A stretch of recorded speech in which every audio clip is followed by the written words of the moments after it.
नमस्कार साथियों, एक बार फिर से आप सभी का स्वागत है नॉर्थ एकेडमी के शानदार प्लेटफॉर्म पे। मैं आपका साथी हमेशा की तरह एक इन्फॉर्मेटिव वीडियो और एक नई वैकेंसी के साथ आपसे बात करने आ चुका हूं। मैं बात कर रहा हूं 2024 की एक वैकेंसी के बारे में जो अभी तक डिले जा रही है, यानी कि ऑयल इंडिया कॉर्पोरेशन के अंतर्गत स्टाफ नर्स की वैकेंसी आ रखी थी। उस वैकेंसी के बारे में मैं आपको जानकारी देने जा रहा हूं जो अभी तक स्टार्ट है, यानी कि 2024 में से क्लोज हो जाना चाहिए था बट नहीं हो पाई है। बात करें इस वैकेंसी के अंतर्गत तो 28 से लेके 45 वर्ग उम्र सीमा के जितने भी अभ्यर्थी हैं वो इसके अंदर पार्टिसिपेट कर सकते हैं। ये 45 वर्ग जो उम्र सीमा है ये आपकी रिलैक्सेशन के बाद बताई गई है। परमानेंट सरकारी वैकेंसी है जिसमें बीएससी नर्सिंग वाले आपके इसी के साथ साथ जीएनएम वाले जो एक्सपीरियंस के साथ में या पोस्ट बेसिक बीएससी नर्सिंग वाले हैं वो अप्लाई कर सकते हैं। सबसे पहले मैं आपको बता दूं, आपको हमारे टेलीग्राम पे ज्वाइन हो जाना है। नॉर्थ एकेडमी का टेलीग्राम हमने बना रखा है। इस टेलीग्राम पे आपको मोर और कंटेंट मिलता रहेगा, जैसे कि एमसीक्यू क्लासेस हो गई, एमसीक्यू नोट्स हो गए, और इसके साथ साथ बहुत जल्दी मैं आप लोगों के लिए यहाँ पे टेस्ट सीरीज भी लेके आ रहा हूं। तो अपना सपोर्ट मेरे को कमेंट सेक्शन में जरूर बताइएगा कि आप किस पर्टिकुलर एग्जामिनेशन को लेके, चाहे वो आरआरबी हो, चाहे वो नॉर्थ सेट हो, या किसी और वैकेंसी को लेके, चाहे वो सीएचओ हो या एसएनके हो।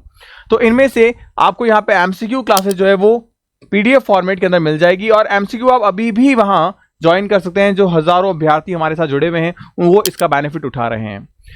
अब बात करते हैं वैकेंसी को लेके। रिक्रूटमेंट के बारे में बताऊं तो कंडक्टिंग बॉडी हमारे पास में कौन है? Oil India limited corporation.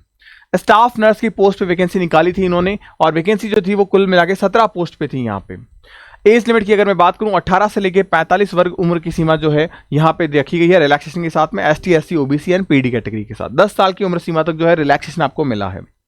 Selection process की बात करें तो 3 स्टेजेस में है। सबसे पहले आपका पर्सनल असेसमेंट, यानी कि आपका एक रिटर्न टेस्ट, प्रैक्टिकल इंटरव्यू होगा, आपका स्किल टेस्ट होगा, एंड उसके बाद में आपका डीवी यानी कि डॉक्यूमेंट वेरिफिकेशन होने के बाद में जो 17 पोस्ट है वो भरी जाएगी इस पर्टिकुलर स्टेप के तहत।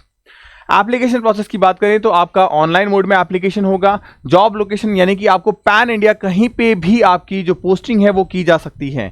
और अगर मैं बात करूं ड्यूरेशन के लिए तो 10 मंथ की अप्रॉक्स आपकी ये होगी। ऑफिशियल लिंक जो है वो आपको डिस्क्रिप्शन बॉक्स में मिल जाएगा ऑल इंडिया कॉर्पोरेशन का, जहां पे आपको स्टाफ नर्स की वैकेंसी से रिलेटेड जो ऑफिशियल नोटिफिकेशन है वो देखने को मिलेंगे। एलिजिबिलिटी क्राइटेरिया के बारे में बात करें तो यहाँ पे आपको GNM diploma, BSc nursing, post basic BSc nursing ये किए हुए विद्यार्थी यहाँ पे अप्लाई कर सकते हैं। यहाँ रिक्वायरमेंट है आपकी 2 ईयर एक्सपीरियंस की। यहाँ 2 साल का आपको एक्सपीरियंस रिक्वायर्ड है, वो भी कहाँ पे? 50 बेडेड हॉस्पिटल्स के अंदर। And post basic BSc nursing या बीएससी नर्सिंग अगर आपने कर रखा है तो आपको किसी भी प्रकार का कोई भी जो एक्सपीरियंस है वो नहीं चाहिए। मैंडेटरी क्या है आपका? आईएनसी अप्रूव, यानी कि आप में से ऐसे अभ्यर्थी जो किसी स्टेट नर्सिंग काउंसिल से एफिलिएटेड नर्सिंग कॉलेज से बीएससी नर्सिंग कर रखा है तो वो यहाँ पे पात्र नहीं होंगे, यानी वो फॉर्म को नहीं भर पाएंगे। उसके बाद बात करूं वैकेंसी डिस्ट्रीब्यूशन को लेके तो यहाँ पे जनरल कैटेगरी की 8 है, एससी की 1 है, एसटी की 2 है, ओबीसी की यहाँ पे 5 एंड ईडब्ल्यूएस की 1 है। तो ये हमारे पास जो 17 वैकेंसीज निकली थी उनकी मैंने डिस्ट्रीब्यूशन आपको दे दिया है कि ऑल इंडिया कॉर्पोरेशन ने जो 17 वैकेंसी निकाली है वो किस किस पोस्ट पे किस किस कैटेगरी के लिए आपको यहाँ पे दिखा दी है मैंने। फिर बात करें सैलरी को लेके तो बेसिक पे सैलरी जो है वो आपकी स्टार्टिंग में 22,500 से आपकी स्टार्ट होगी, और ये आपके एक्सपीरियंस एंड जॉब सर्विस के साथ में इंक्रीमेंट होती रहेगी। एप्लीकेशन फीस की बात करें तो 0 है आपका। यहाँ पे किसी भी कैटेगरी के लिए कोई भी एप्लीकेंट फीस जो है वो नहीं पे करनी है आपको। सिलेबस के तौर पे बात करें तो जो नर्सिंग के सिलेबस है, जैसे हमारा psychology, pharmacology, health education, CHN, biochemistry and fundamental nursing यानी एफओएन, ये सब्जेक्ट आपके बेसिकली डोमेन के जो सब्जेक्ट हैं वो रहेंगे आपके रिटर्न एग्जामिनेशन के अंदर। उसके बाद में अगर मैं बात करूं, मैं ये कह सकता हूं कि 17 वैकेंसी काफी कम वैकेंसी है, बट सेंट्रल गवर्नमेंट के अंडर में है आपकी वैकेंसी, तो आप इसको फिल कर सकते हैं। एंड फर्दर ऐसी ही वैकेंसीज नहीं और आती रहेगी, मैं इसके रिगार्डिंग इन्फॉर्मेशन आपके लिए लेके आता रहूंगा। तो बने रहिएगा हमारे साथ में। मिलते हैं नेक्स्ट वीडियो के अंदर नई अपडेट के साथ में। बाय बाय, टेक केयर, जय हिंद साथियों।